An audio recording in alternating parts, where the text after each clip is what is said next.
నమస్కారం. జే డిజిటల్ న్యూస్కి స్వాగతం. కాకినాడ జిల్లా గండేపల్లి మండలం రామయ్యమ్మపాలెం గ్రామం నుండి సింగరంపాలెం గ్రామానికి ఆదివారం ఉదయం వరికూత మిషన్ను ఐషర్ వ్యాన్ మీద తీసుకువెళుతుండగా విద్యుత్ షాక్ గురై ఇద్దరు అక్కడికక్కడే మృతి చెందారు.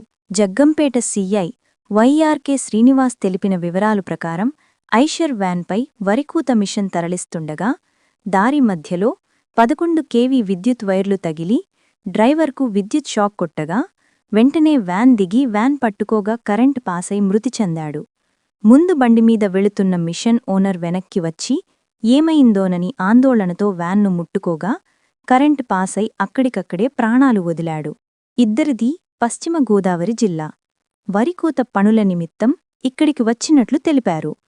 డ్రైవర్ లెఫ్ట్ సైడుకు రావడంతో మిషన్ పైన గొట్టం విద్యుత్ వైర్లకు తగిలి కరెంట్ పాసైనట్లు తెలిపారు.